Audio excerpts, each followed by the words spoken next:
to the track and field events, and congratulations to the winners, England.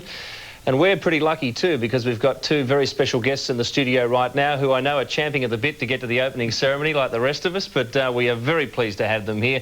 Two men whose history-making run has been celebrated. It's been 40 years since that marvellous 4-minute mile at the Commonwealth Games, and that's why this is a very special occasion. Welcome to the studio, John Landy and Sir Roger Bannister.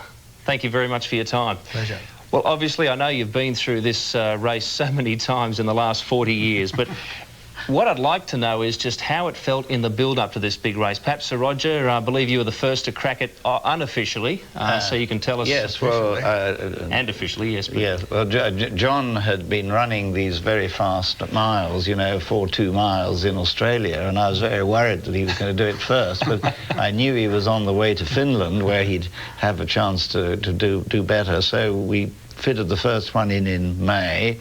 And then John broke my record, and so everything was set for the final and very important meeting here in Vancouver, British Columbia. So it was, in fact, was it Oxford where you actually did for the very first time? Yes. But then you were waiting for the big... It must have been an enormous build-up. Yes, it was like more like a world title fight, wouldn't you say, Roger? It was an unusual situation because it attracted a great deal of attention from the United States. They were very, very keen on it. In fact, it caught the wave of technology and advancement of technology, and it was the first time a sporting event, if not any event, I think, was televised across the continental United States. So people in New York State, for instance, saw it live. Well, you both had been running these times, but there was an American, I believe, involved as well, who had the opportunity to get in there? Wes Santee, but he was declared professional for infringement. Right. So really, it was a race between the only two who were really in line for it. So we're arrived at this barrier that they said, like the sound barrier, perhaps would never be broken. And here is the run itself. So would you like to take us through it, gentlemen? Well, Sir Roger had the kick. That's right. And John, what were your tactics? My tactics were simple, Bill, was to try and burn Roger off. I felt that the only way that I could win was to establish a very good lead and, if you like, take the sting out of his finishing kick. And traditionally he went at 300 to go, and I made a little bit of a move at 300 to go and opened up a bit of a gap, and when I got round the penultimate bend I lost the shadow and I didn't know where he was, and I looked behind at the very end, and of course he went past on the other side. That's history. And I tell you what, it certainly was history. This must have been a tremendous atmosphere here. Look at them, they're sitting on the track. Yeah. They couldn't keep people off the track, they were everywhere. Yeah. Wasn't a lot of crowd control in those days, but then it must have felt good. Well, it didn't feel so good to me. That's another question. I'll tell you, neither of you have changed much since those days either. You look pretty much the same. Very flattering. What happened here? What were the feelings? What were the thoughts here at this moment? Roger. Well, he'd been my great rival, and I had great respect for John, and I really wanted to go and you know, put an arm around him, and now we're together, and it's all over. So. Well, that's something we've seen so often, ever since and of course before. Two great rivals on the track, and yet such good friends off the track. That is something that I guess some people find hard to understand. Yeah.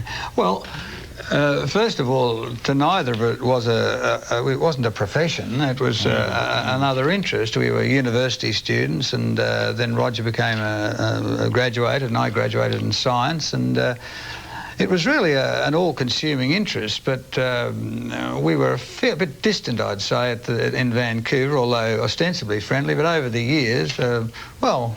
Yes, well, we meet every other year, sometimes in British Columbia, sometimes I come to Australia, sometimes John comes to London, and came to a reunion of the world record holders for the mile in Oxford and London this May. So, Roger, I believe you sort of swung back to the medical profession after that? Well, I qualified as a doctor before this race in Vancouver, and I've had a full life as a neurologist and physician, and still am involved. But it must, I mean, obviously it changed your life forever, though. It must have... Yes, not as much as you might think.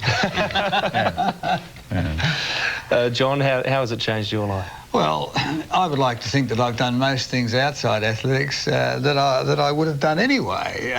But look, to be honest, when you do something like that and you become recognised for doing something, I guess you're not the same person, and it would be impossible to extricate, to remove the athletic sort of feats, if they were such, that I was involved in from what I subsequently did. But there's nothing that I did that required me to advertise myself in any overt way. So I would like to think that it was just an additional factor.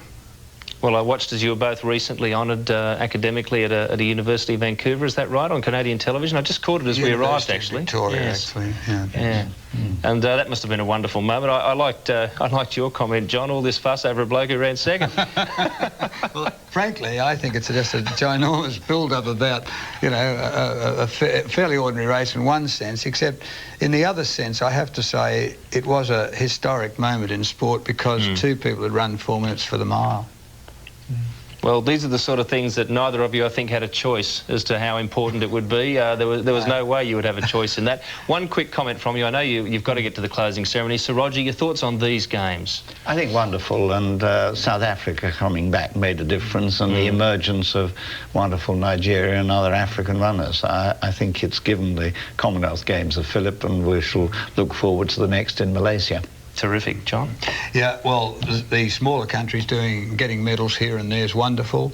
And the other thing I have to say is the kindness, the patience and the politeness of the people of Victoria has been fantastic. I've found that too. I totally agree. It's been a marvellous couple of all weeks. Congratulations to Canadians, everywhere, British Columbians and particularly Victorians who have volunteered to help and have helped wonderfully. 13,500 of them. Hear, hear. Yeah. It's been a wonderful occasion. Thank you very much for joining us. I know you're pressed for time. Terrific. All the best. Thank you.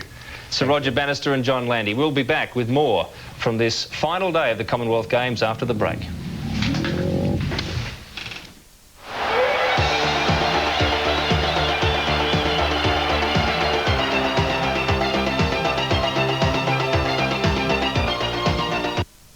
The 1994 Commonwealth Games, proudly brought to you by